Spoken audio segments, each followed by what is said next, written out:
বিশ্ববিদ্যালয়ে আমি যতক্ষণ পর্যন্ত ঘুরে দেখি বিভিন্ন ধরনের বহিরাগত ব্যক্তিদেরকে দেখা পেয়েছি। আমি আশ্চর্য হচ্ছি। কেউ বলছে কুড়িগ্রাম থেকে এসেছে, কেউ বলছে যে আমি এই এলাকার নেতা। আমি দেখেছি জামাতের অনেক নেতা পাশের নামে এই ঢাকা বিশ্ববিদ্যালয় আজকে সারাদিন ঘুরে বেরিয়েছে।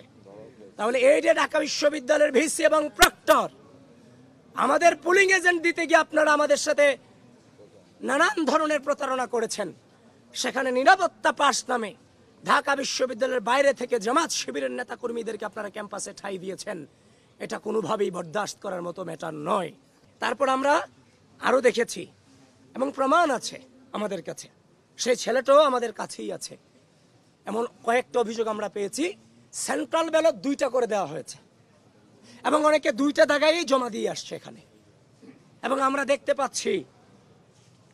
দেখতে পাচ্ছি সেটার রেজাল্ট কিছুটা ভোট গ্রহণে কিছুটা প্রভাব ফেলেছে বলে লাস্ট 1 ঘন্টায় বিজয় 71 হলের যে ভোট কেন্দ্র ছিল সেখানে দেখানো হয়েছে লাস্ট 1 ঘন্টায় 100 কাউন্ট হয়েছে। কিন্তু এখানে যারা অবস্থান করেছে তারা আমাদেরকে নিশ্চিত করেছে লাস্ট 1 ঘন্টায় 100 জন স্টুডেন্ট আসেনি এখানে বিজয় 71 হলের যে ভোট কেন্দ্র ছিল।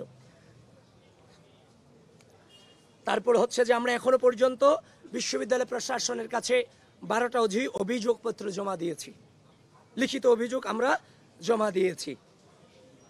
সবকিছু মিলিয়ে আমরা যে নির্বাচন আশা করেছিলাম যে আমরা কোনো প্রশ্ন রাখতে চাই না, আমরা সেই নির্বাচনের কাছ থেকে আমরা সেই শুরুতেই গণ অভ্যুত্থান পরবর্তী যে গণতান্ত্রিক চেতনা, সেই চেতনাকে ব্যাহত করা হয়েছে। আপনি আশ্চর্য হবেন, সেই টিএসসিতে একজন ম্যাম, মুনামি ম্যাম, সহকারী প্রক্টর, তিনি আমাদের মেয়ে সূচনাকে পাঠ কক্ষ বিষয়ক সম্পাদক রোকেয়া হলের মুনামিকে বলেছে তোমার ছাত্রত্ব কিভাবে থাকে আমি তোমাকে দেখে দিব। ম্যাডামকে তো হিংস্র আচরণ করার প্রয়োজন ছিল না, এটা তো নির্বাচন।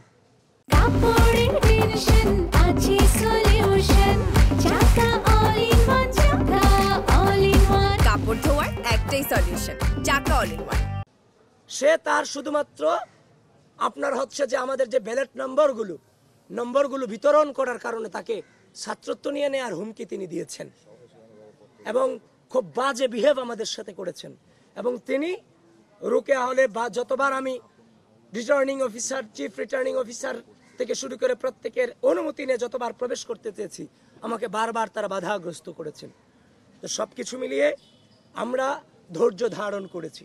আপনারা আমাদেরকে বারবার বলেছেন, আমি দুপুর পর্যন্ত বলেছি আমি কোনো অভিযোগ করতে চাইনি। আজকে আমরা এই গণতন্ত্রকে আমরা অনুভব করতে, আমরা এনজয় করতে, 1টা 12টার পর থেকে যখন এগুলো আসতে থাকে তখন তো আর মুখ বন্ধ করে থাকা যায় না। সুতরাং আমরা যখন দেখেছি ব্যালট 2 সেন্টারে ব্যালট নিয়ে কারচুপি হয়েছে, তার মানে ধরে নিতে পারছে এমন কারচুপির ঘটনা অনেক ঘটেছে। এখনো পর্যন্ত ধৈর্য ধারণ করে আছি। আমরা সুস্থ, স্বাভাবিক, নিরাপদ ক্যাম্পাস বিনির্মাণে প্রত্যয়ী। কিন্তু